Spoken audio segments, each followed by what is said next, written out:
We'll be seeing you on that foreign show. We'll be seeing you. We'll be seeing you every Friday here at TFS. That foreign show.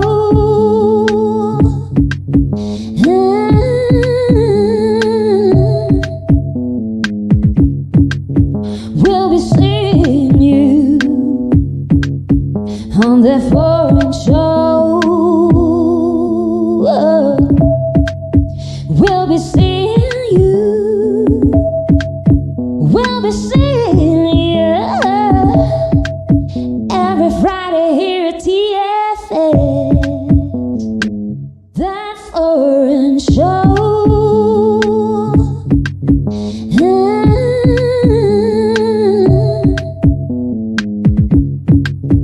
We'll be seeing you on that foreign show.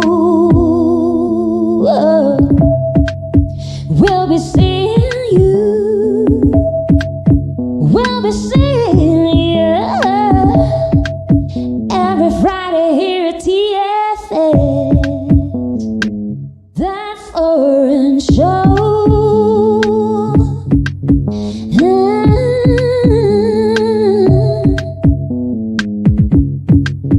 We'll be seeing you on that foreign show. We'll be seeing you. We'll be seeing you every Friday here at TFS. That foreign show.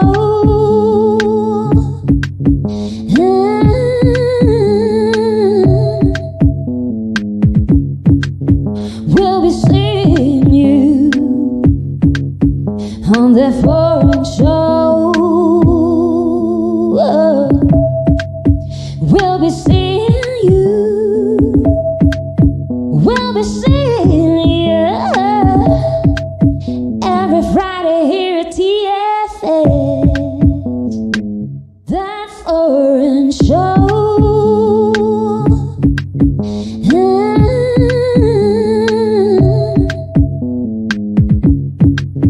We'll be seeing you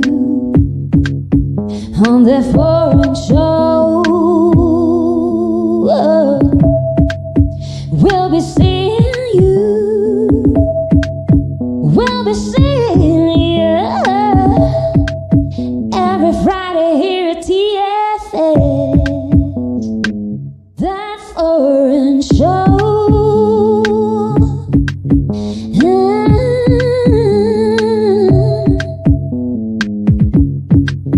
We'll be seeing you on that foreign show. We'll be seeing you. We'll be seeing you every Friday here at TFS. That foreign show. That foreign show.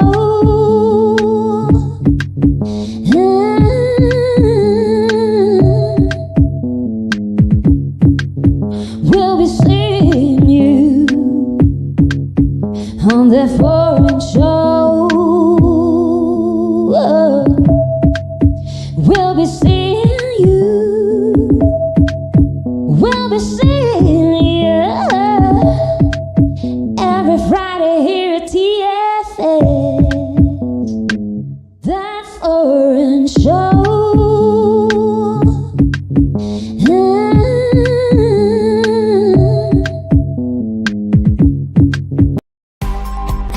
ADR Networks presenta.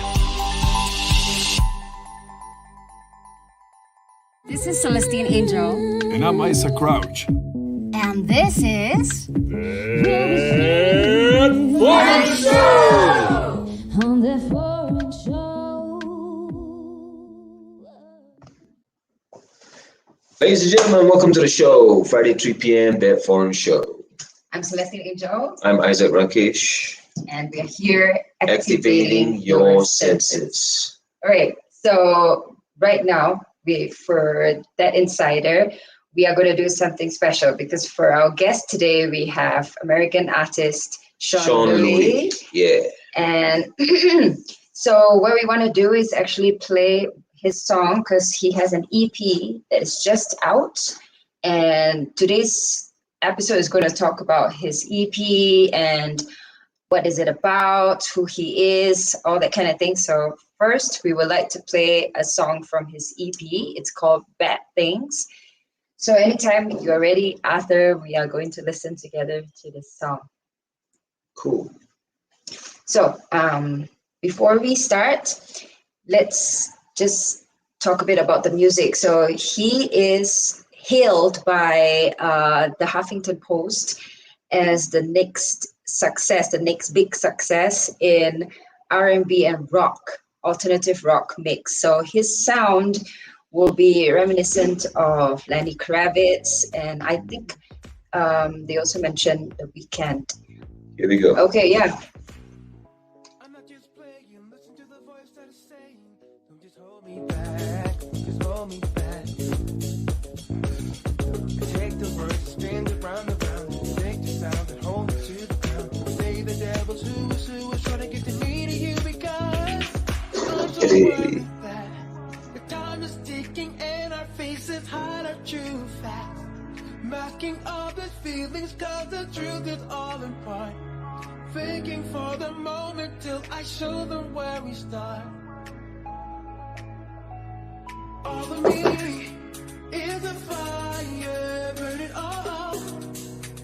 Stack them high, cause I've done bad things in the summer, I've done bad things in the summer day. Cause all of me is a fire, burn it all. Stack them high, cause I've done bad things in the summer, I've done bad things in the summer day. There you go, you're looking at his Instagram page, and we're listening to the track of Sean Louis off his Danger EP.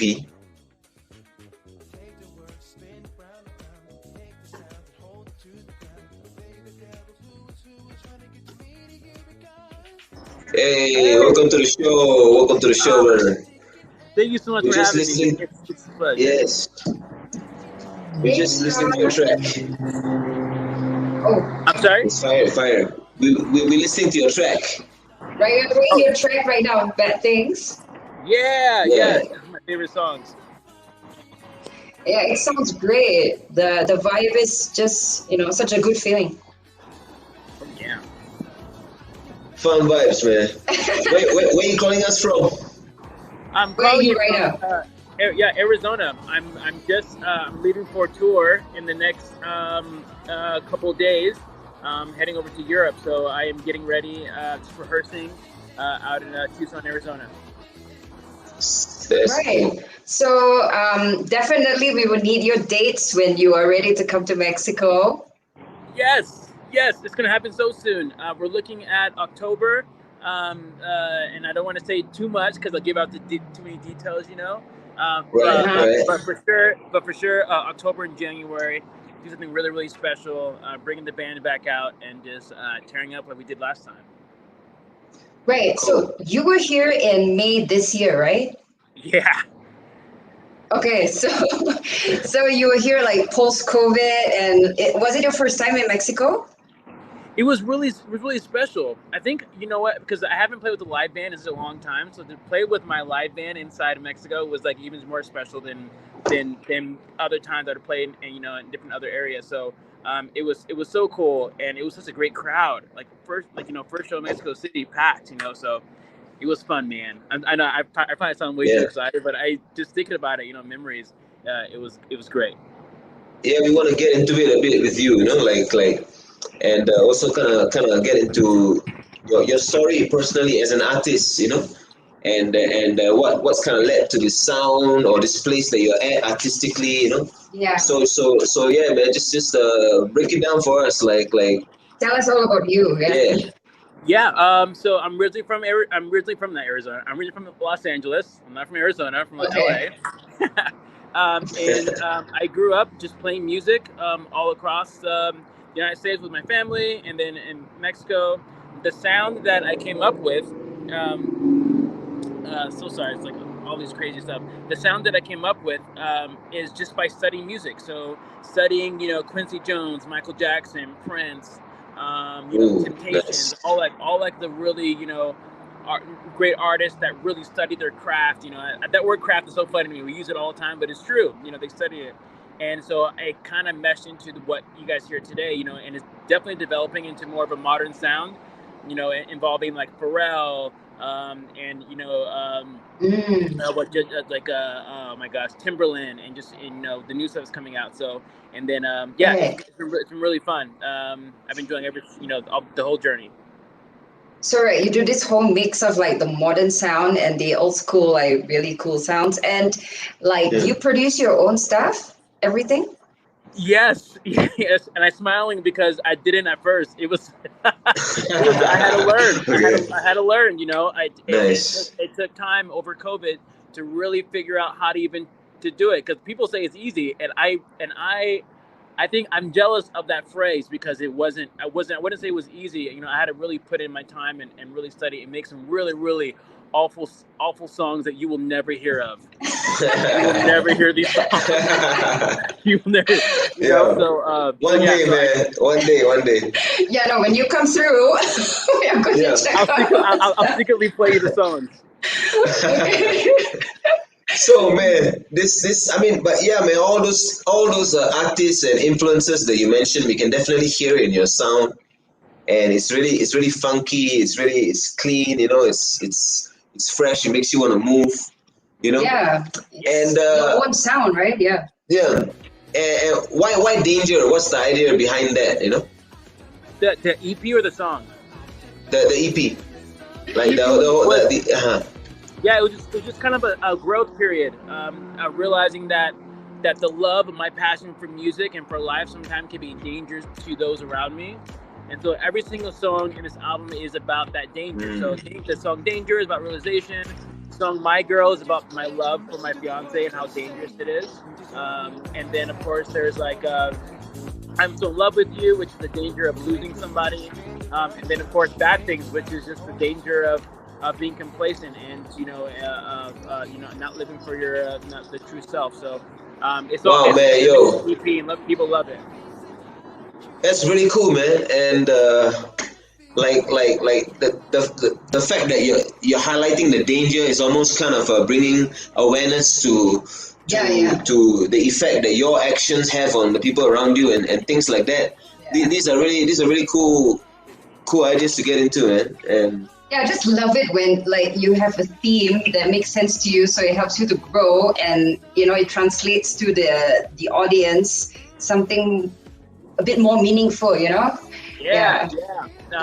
How's the growth period? But sorry, what do you say again? It was a major growth period. Right. Mm-hmm.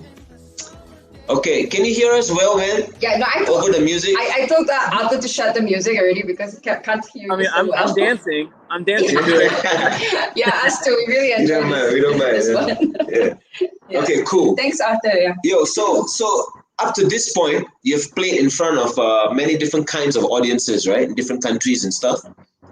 And maybe you can let us know what you like about the Mexican experience. And I say this all the time, but like Mexico, they have authentic audiences, the people that love music. I never forget. Mm-hmm. I went to a party in Hermosillo after a show, and the DJ played Neil Diamond, Pharrell, Michael Jackson, Rolling Stones, the Beatles. They played reggae, and there wasn't a skip, and people didn't stop. There wasn't like United States. If you played all those stuff, people would leave, right? People would leave the dance floor, people come in. It didn't stop. Everyone just loved music, and I think that's so special and so unique. You won't find that in the United States. You just won't. And I think that what makes it makes the Mexican audience so special. That's why I love playing. I love playing for them because my music is just music, and they understand it, and I get so excited talking about it, but it really is so rare, so rare, Mexico has this very special group of people that live there. Right. And this show, this podcast is called That Foreign Show. So I think what's relevant also for us is like your experience on tour, like like Mexico. You have already told us, and like so. Where else are you going right now for your tour? The next tour, so I'll be in Paris, Paris, Rome, and Istanbul on this next tour. So Wow, so I'll be playing. exciting. Yeah, I'll be playing 2 times in Paris, once in Rome, and then another in Istanbul. It's gonna be fun. Nice. So, like, when you connect with your audience, right? Because, like, so here in Mexico, it's a Spanish-speaking crowd, so you just speak in English, right? Sometimes I'm learning Duolingo. I practice every single day. And you know what? I'm probably a lot better at my Spanish than I realize. But I'm so shy to mess up. I don't want to sound stupid. So I don't. I try to talk in Spanish, but I always I overthink. My the words Yeah, that I say. yeah, Yeah, no, yeah. Then the grammar gets mixed up and all that. Yeah. yeah. I'm learning. I'm learning. But the other thing is that when I talk in Spanish, when I get to courage talk, people just talk to me back in English. So then it messes everything up, and I just Yeah, like I mean, in Mexico City, especially, there are a lot of people who speak English, and yeah, so Yeah. you won't have any problems for that. Yeah. Yeah, it's been fun. Well, like, Yeah, I love it. I guess wherever you go, the people are kind of looking for. I mean, like kind of like when they go to hear your songs and stuff, it is they want to see what you are about, right? So sometimes I guess it's cool to just Just be yourself, not speak speak your own speak language. your own language Yeah, and stuff kind like of that, thing. right? But can you tell us a bit more about life? I don't know. I guess life on the road, like cause you are on the road for this time, right? Yeah. And how is that relate to how you usually like to live your life? How life on the road is different than my life usually. Yeah. I kind of do the exact same thing. I wake up really early. I don't want to waste the day, so I wake up around 4, and then I get I get like 9 cups of coffee, and then I kind of go up the day. But I think the big difference is that when I'm home, I'm usually just by myself majority of the time. I'm very secluded. I don't really talk to anybody. But when I go out, I'm like, that's when I turn the switch on, and that's where I really enjoy getting to talk to all the fans, and people that drove a mile just to come and see the show. And I think that's pretty much the difference. And I go out to eat a lot when I'm on the road. I love getting recommendations of local restaurants, and That's cool. it's been cool. Yeah. That's cool. And this band that you're traveling with, like, how many of them are actually traveling with you all the way, or are they like local guys that you're hooking up with, just the musicians that you play with? Yeah, so for this tour, I'm doing this solo, and then what I usually travel is the 2 to 3 band members. They're from the guys are from Mexico, and they're absolutely amazing musicians. Then if I'm doing like a stateside show, then I will probably go with my manager. And Right. If I'm going to like a really I'll go like Brazil, for instance, then I will travel with like a local booking agent just to make sure everything's good. Because I get lost very easily, so that'd be really bad if I ended up in Argentina and I'm hopefully playing in Peru. Right. Yeah. Right. Great. Okay, so I mean, we also, I mean, it's really interesting this whole thing of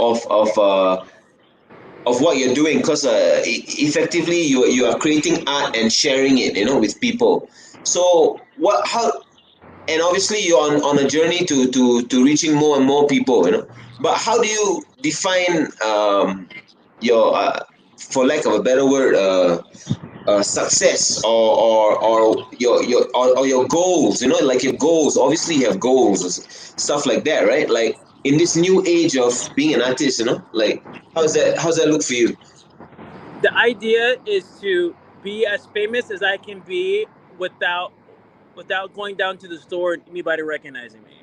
right? Because the idea is, no one wants to be famous. I don't think people say that, but I don't think they understand the idea of actual real fame. Because like imagine if you're Kanye West walking on the street, you have cameras on your face every single day. That's not good. What if I have something on my It's not nose? good. You know what I mean? Yeah. I can't be messing around. So my success of my definition of success is to have a packed show, but most importantly is to have people coming up to me at the end of the day and going, "Your song changed my life," and that has happened several times. Someone drove up like 4 hours from Tucson, Arizona to Nevada just to come and see me perform, and he said that he was going through cancer, and my song featuring me helped him go through it. And so that to me is success. Like, I made it, I did it, right? That's the whole idea of art. Art is to impact someone's life, and so I think that's my big definition of success for sure.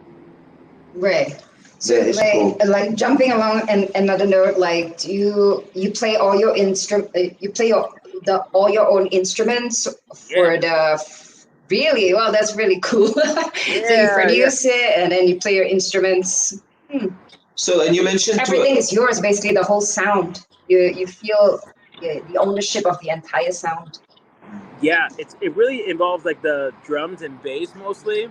That's the most important thing, because that's what Prince did. Prince did exactly that same thing, so I try to copy him as much as possible. Yeah. He's your main influence then, right?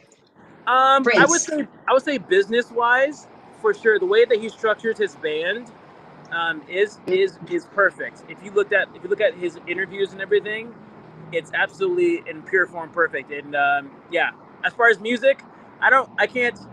He dances a lot, and I didn't get that gene. I know I look like a dancer. I can't dance. Right. So, but you are holding your guitar anyway. So you're busy with the guitar anyway. Yeah. That's one of the things, right? Like if you're holding the guitar, you don't have to move that much. You just need to channel it into the playing. Yeah. Exactly. I just move to the side to side. Or trash the guitar. No, kidding. Can you tell us about like collaborations or like that you've done, or like now that you've come to this like set where you are playing the guitar and you are able to hold a whole crowd, right? Was it always like that, or did you have to build up to that point? I really had to build up to that point. I think it started with me performing at churches, when I was a little kid. Okay. I think it was a good foundation. As far as collaboration, I know I say this in other times, but I really don't. I've said this in other times, but I really don't collaborate a lot with a lot of different artists, and I think it's just my fault more of just being so busy. But I do have a song coming out very soon with Parsas. They're a Mexican artist out of Mexico City. She's absolutely amazing. So I'm working on that song. I know she's watching this right now. So it's coming. The song is coming. Shout out. Yeah. So as far as like crowd stuff, my foundation really was with churches. Okay. So, but then your sound is a mix of alternative rock and R&B, right? Yeah. So, but from the churches, it was what, like gospel? What were you playing or what were you singing in the church? Oh, I was playing bass and I was playing drums. So, okay. Yeah. So I would listen you're in to the a band. lot of Okay. Yeah. Listen to a lot of Fred Hammond and like Kirk Franklin, CeCe Winans. Right. Yeah. That kind of sounds, those kinds of vibes, right? And right. So because we're not from the U.S., so when you say the churches in the U.S., like the only thing I know is like gospel or like gospel music, and it is gospel music, right? That you're talking about, like when you're playing in church. Yeah, everything is every modern day contemporary Christian music right now all come from gospel. So that's kind of what if you want to get really good at playing Christian music, for sure gospel is the way to do it. And just growing up in my household, that was what was playing around. So I definitely just learned all the songs as much as I could, while listening, at home. Mm-hmm. So back to your influence to do alternative rock, like which artists were like, who did you like? And that's why you went into this. It's a band called It's a band called Story of the Year. Have you heard of them? No. They're But we're gonna check them No, out. but we'll check out. Yeah. Yeah, Please let us know. Story of the Year, Thrice, man, oh my gosh, he's legend. Those are all pretty hard rock, but that kind of made me join the alternative rock, indie scene. Oh, Incubus too was a huge Incubus, yeah. yes, of Right. course. huge influence.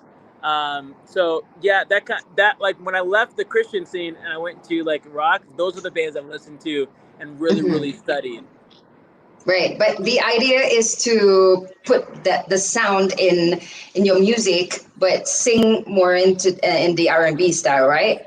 Because Yes. otherwise your singing will be like screamo or some kind of yeah. Exactly, yeah. And that's why when I was a kid, I studied a lot of like Tyrese, Usher, Casey and JoJo, Brandy, Monica. Yeah, Those are the yeah. artists that I really grew up on. So I try to mimic them as much as possible.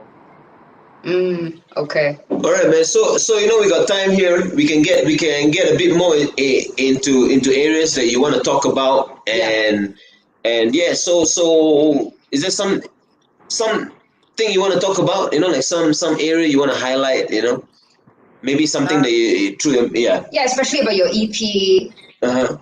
things that you've gone through, your experiences. Because we got questions, man, and there's a lot we want to know about you, and yeah, so we could talk about a bit about the history more about the history, or what you want to highlight, man. Yeah. Oh, I love to highlight just the album, especially the song "Runaway" that just came out.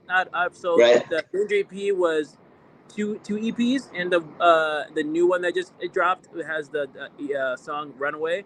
It's a very special song. I wrote that song, almost 4 or 5 years ago. It went through different variations, and it finally came out on this new EP. I think it's really special. Okay. So what is Runaway about? It's about running away with the person that you love, essentially. Yeah, that's it. I love the reggae bass and drums. And so I was flying. I forgot where I was flying to. But I was flying somewhere, and I listened to like Bob Marley, and I was like, I think this could fit. And then there. Right. Yeah. Well, I love that you incorporate different genres into all the different songs, because that's very fun. Yeah. And how do you go about writing your songs? Like do you get like kind of the visual idea first, or is it like a constant thing that you're doing? You're composing every day kind of thing? Yeah, so I try to write every single day. And the last time someone asked me this question, I was like, yeah, I write every single day. And then that same week, I didn't write one time. So I try to write every single day. It gets hard, especially to do with the business stuff of music. But so I write every single day, and I have right now I have over 300 songs that I can pick from and choose from. So wow. I kind of select them as I'll keep listening to them and dwelling on them. And the mixing, I mean, you obviously have someone doing that for you, or the initial mix you do it yourself? I did it myself. This last EP, that was all me. Wait, no, actually, It was all you. Wait, no, the Runaway was all me. Everything else was another person. What am I saying? Yeah, okay. So hold on. Okay. So I did the first version of the mix, and I didn't like my mixes. But like the stuff moving forward will be all my mixes. So it'll be everything in house. Yeah, I think something's wrong with my program or something like that that's making it sound weird. So I try not to mix on my own. What are you using? Ableton, Logic? What are you using? Logic. Yeah, I'm using Logic. Okay. So like most of your songs, because you said Runaway was a love song. It's a love song, right? So most of the songs are love songs? Yeah. Most of them. Besides Bad Things is the only song that's probably not a love song. I wouldn't recommend listening to that and trying to make out with somebody. I just wouldn't. Okay. Yeah, love song in that way. But like, can we get some background about your love life then, since it's love songs? Like whatever you're comfortable to share. Yeah. So I'm getting married. Congratulations. Okay. Congrats. And my love life is absolutely amazing. I think in all the songs before this point has all been references to love that is lost, lessons as learned. And I think that's very special because I think one thing that we all can recognize is that no matter what race, language, we've all have had major heartbreaks and major life lessons. Go, oh man, I shouldn't have done that, or maybe I should have said that, or maybe I shouldn't have broken up with that person. That was a stupid reason. I was 17 years old. I didn't know anything. So just representing all those times, and definitely it connects with everybody. So, but yeah, so my love life now is amazing. You guys will hear less heartbreak songs coming in soon because I'm not in heartbreak anymore. So. Okay, congratulations. And That's interesting because this topic comes up for us as well, and some artists that we talk to, like some, like how they meet the person they love, and the darkness in their life is no longer disappears, and sometimes that kind of affects their artistic expression. Exactly. Or it changes it. Like like it really does. Like the way to do it is to embrace it, and then your art like develops and expands, right? But like some people, like they get disoriented and then they're stuck and they're like, I can't write anymore or something, yeah. How was your process? It's been good. I'll probably say one of the main things that I've heard other artists say this is not to self-sabotage yourself in order to create your art, right? Because you're like, man, I can't write any more art, so I need to be in heartbreak, so I need to go and ruin my life real quick and be in heartbreak. Right. I know we're like, it's so funny, but I've seen it, I've heard it so many times of people doing it. So my process really now is, instead of trying to create like that heartbreak, is to try to go back to those feelings that I originally had during that time, and that just involves, and I didn't realize this till recently, involves a lot of sitting down and just thinking. Like when you capture that feeling, you think about that time that was really hard, capture that feeling and then put it into musical terms. So that process has gotten a lot way better, obviously, because I'm an adult now, but that's kind of what it is. Yes, the fact that you call your EP Danger, and you're bringing attention to you're asking people to bring attention to themselves, right, in a way, and also their loved ones. Like I mean, these topics of self-awareness and everything, I mean, are they very important to you? And do you do stuff like meditation and other kind of things like that to connect with yourself? Every single day I meditate. I wake up really, really early in the morning, and the first thing I do besides get a cup of coffee is the 9 cups of coffee. Is really meditate and really focus on the task at hand. And I think that's really what kept me leveled in the person I am today. 100% for sure. I would recommend it. Right.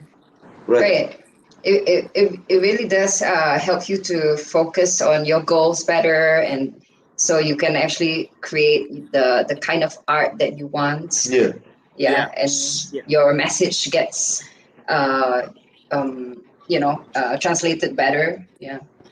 What would you say if you could speak to two groups of people, one of them who has never done any meditation or at all, right?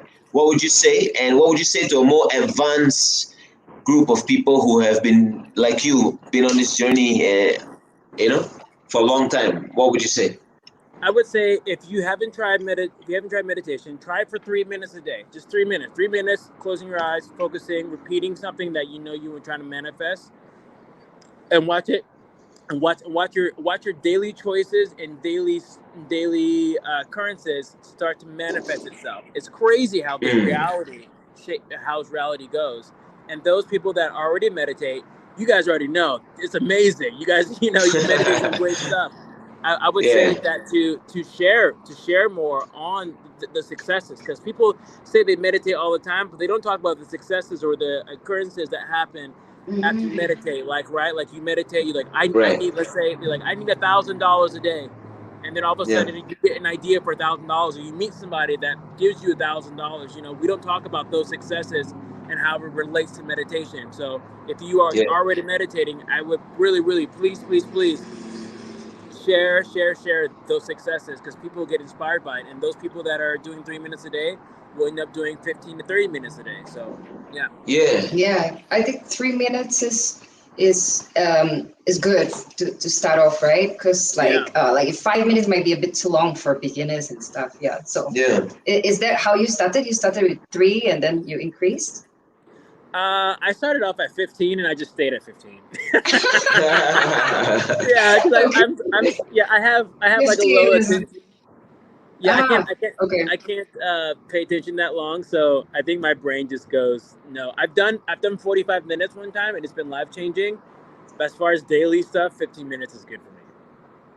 Yeah. And do you use like those hypnosis? No, not hypnosis. Like no, the guided meditation. Guided meditations, Yeah. Do stuff you use like that. them? YouTube? Ah, okay. Yeah. Yeah, YouTube. Yeah, I YouTube would or say whatever. one I use every single day. Yeah, I'm pretty sure Like- I'm paying for that person's like college tuition or something. Right. But it's also like, I mean, okay, you obviously grew up in a Christian household, right? Yeah. And how did I mean, obviously in a Christian household, meditation is seen as prayer, right? I mean, the way to look at it is your relationship with God and stuff like that. And like, as an artist, you feel some kind of responsibility to kind of at least talk to people about what's going on in society, right? Like in terms of like of people feeling stuck in society, like being stuck in whatever way they feel stuck in a job or whatever, that kind of things, right?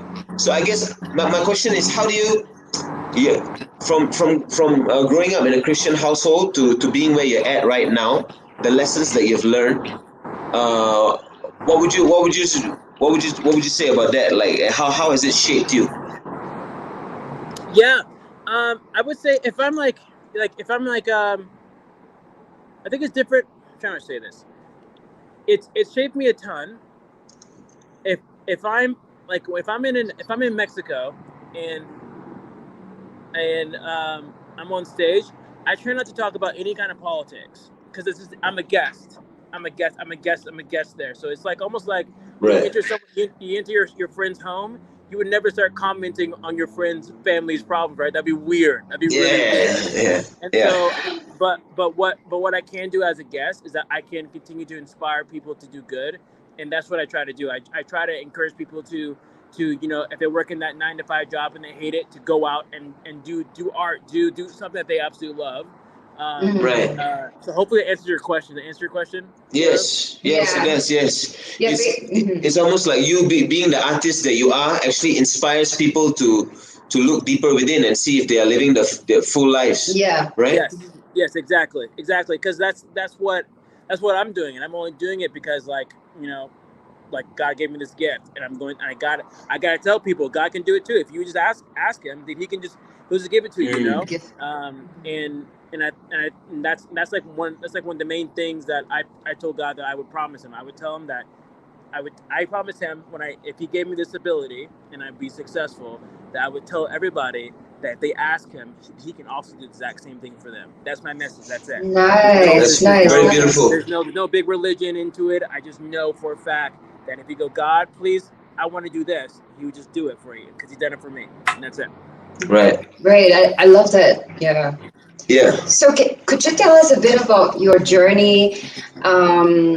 Like first, I mean, so this EP you just released it at the end of June, right? Yeah. And before that, like what else have you put out, and how has your career been like overall?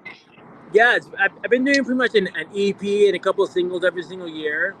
And people go like, you should put out more music.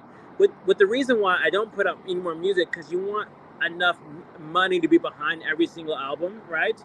And Right. so, to me, if you put out a single every single month, you got to at least fork out about $10,000-15,000 US, which is like is a lot of money. So I've been doing just about an EP singles every single month. Last year I did a couple years before I did an EP called Beauty in the Chaos. This is my first one that blew up. That had the song Bad Things on it, which was great. And then I did a concept album where I took the words the word black and put in different languages and did and put it on the EP and called it the Car EP and the Rosa EP. So that was really special. Yeah, it's really just been a wild ride of just putting out really good music and hoping people love it, and then talking to you, like people like you guys, and talking to others, and, Yeah. in concerts, and people go, "I love that album." I'm like, "Really? Oh my gosh! I almost didn't put it out. I was so scared." Yeah, it's a cool feeling. It must be a nice feeling. Yeah. So in general, you have been putting out EPs and singles, right? That's what you said. So Yeah. do you have plans to do like a full-length album or like? Okay, you're just like. All right. Okay. Yes, So I we're do. expecting. Yeah, next year for sure. It's going to be something really special. And I already have the name for it, and I already have the songs. And I'm looking out into like the forest right now, just because I know it's gonna be very, very special, and I'm so excited for you guys to hear these new songs, and yeah, it's just gonna be cool. So yeah, it's coming. Cool. So like Sean, you're clearly not indoors. Where are you? Yeah, I'm just outside. Yeah, I'm hanging out. Get done doing like the daily work stuff, Okay. I'm about to go rehearse again, and then head over to start touring. Tour starts tomorrow. So you're in Arizona right now, right? It must be super hot. Is it hot? 109 degrees outside. Man. Cool. Okay.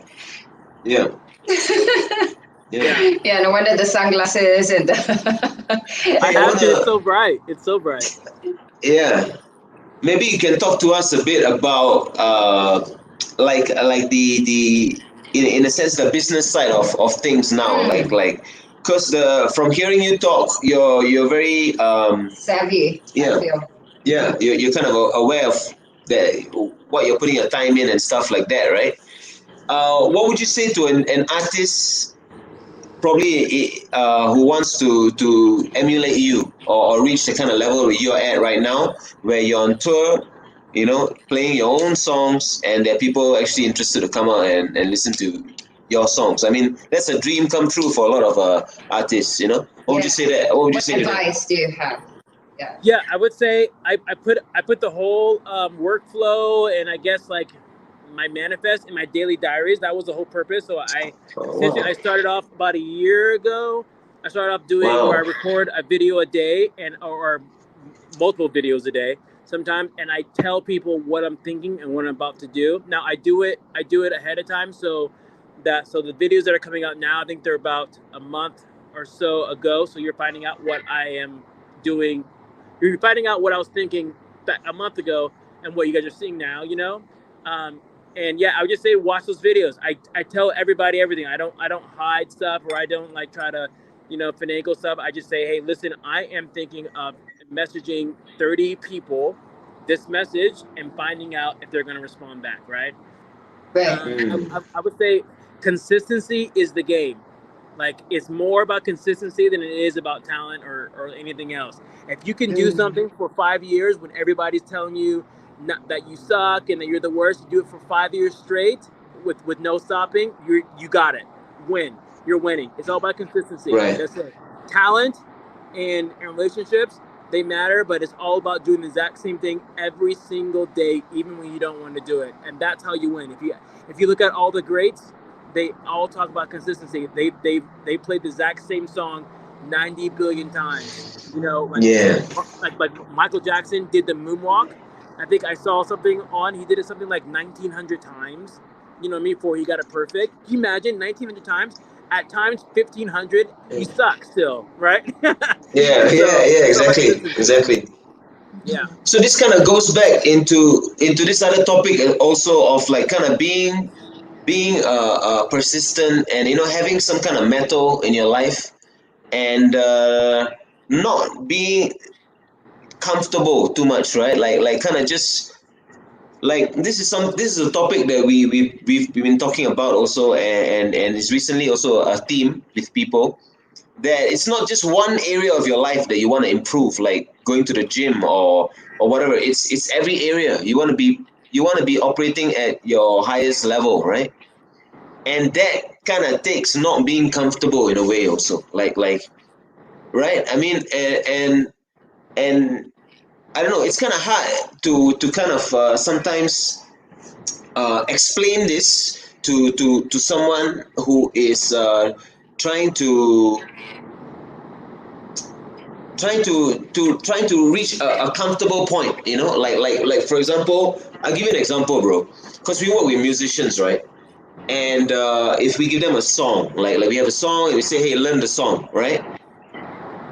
The level that we want the person to learn the song is kind of like where you're so comfortable with the song, like you're one with the song, and for you, because you wrote the song, maybe you don't need that much effort to get to that point.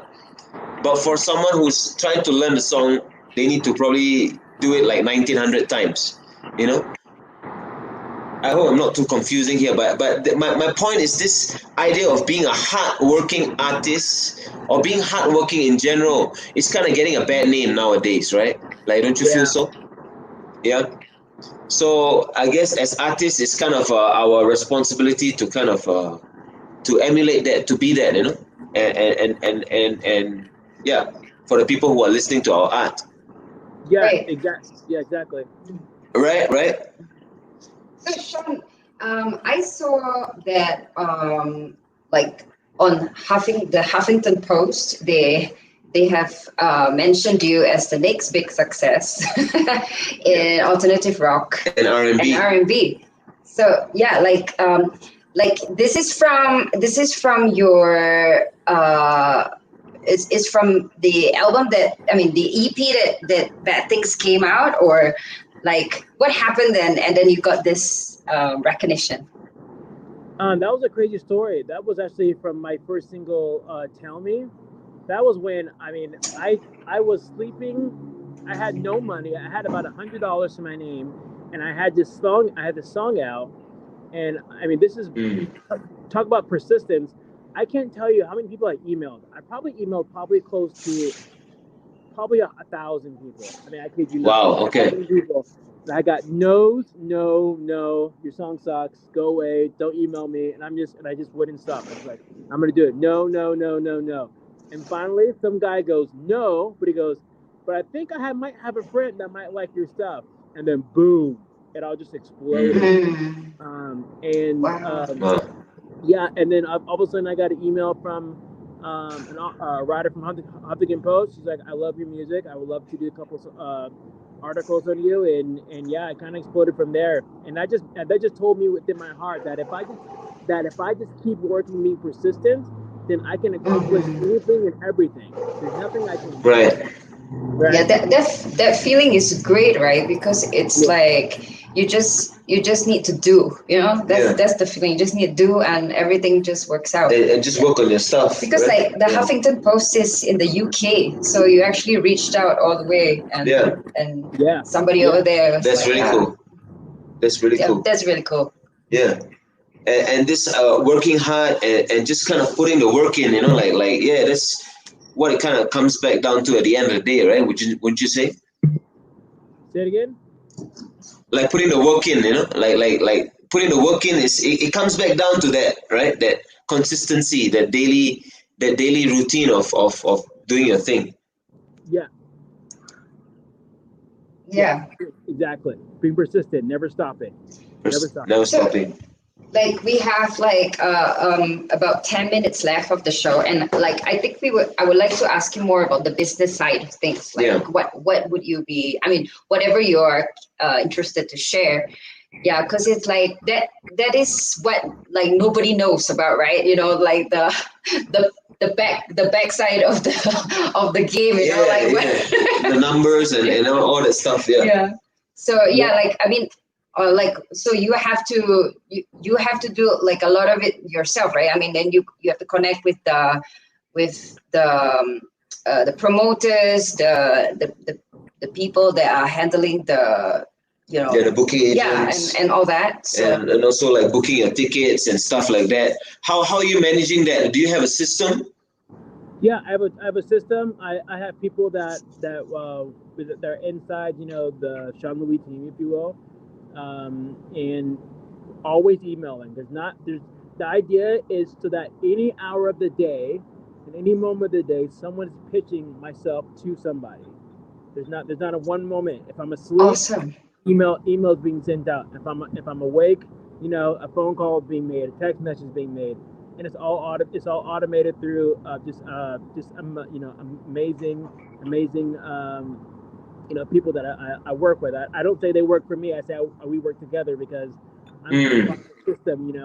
And so yeah, and so that's the idea. The idea is to capitalize on time because if time is the greatest resource that I have, and the idea is to Right. never waste it. Is to make sure that any moment of the day, that my intention of being a successful artist is being put out there. So Wow. Right. I think you really know what you're doing because it's so clear, like all the stuff that you're saying. It covers all ground. Like the message is there, the music is good, and then you really know the business. So it's very interesting to talk to you. I mean, we have musicians too, so like it's so interesting to hear everything that you have to say. Yeah, yeah, yeah. So that's why we kind of going into it. Yeah. Yeah. It's definitely very fun. And so you're planning to come around October, right? yes, I am coming. Okay. Okay. Yeah. And so the last time when you were here, where did you play at?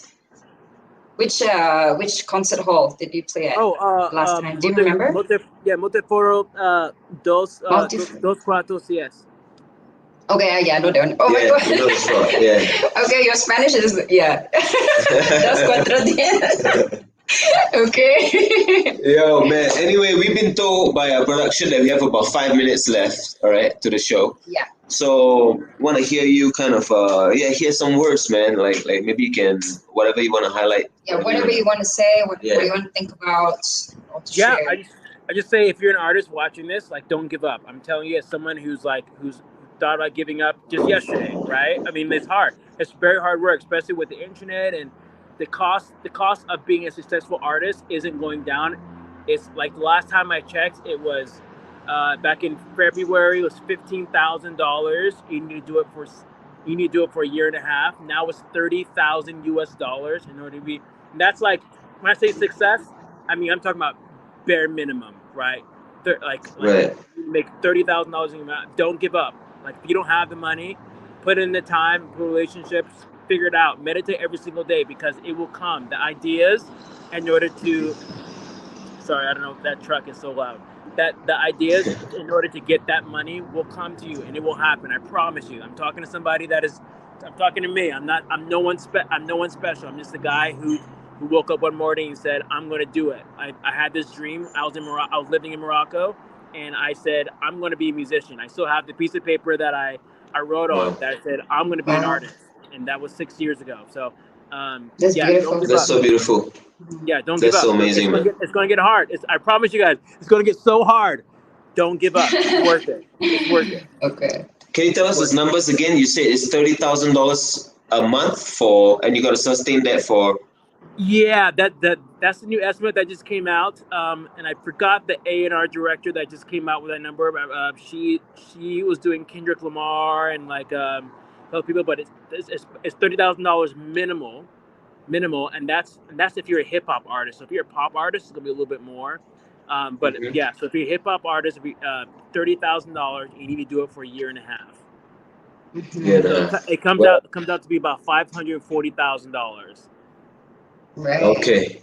Yeah, this conversation has been too interesting. It's been too interesting. We are covering everything. This is amazing. Yeah, you've got a great mind, and it's been nice, really, really nice talking. And a great heart too. When you come back on October, let's arrange another podcast talk, and let's hang out in person. Let's hang out in person. Yeah, and let's hang out as well. Yeah, definitely. We'll bring you around. Yeah, I would love that. Yes. Mm-hmm. For sure, brother. Very nice talking to you. Yes. And we're going to sign off right now. I'm Isaac Rakesh. I'm Celestine Angel, and we have SEANLOUI with us. We are here on ADR Networks, activating your senses. Yeah. Thank you to all who joined us here on That Foreign Show. It's been awesome. I'm Celestine Angel. And I'm Isaac Crouch, and we'll see you next Friday. Have a great weekend, y'all.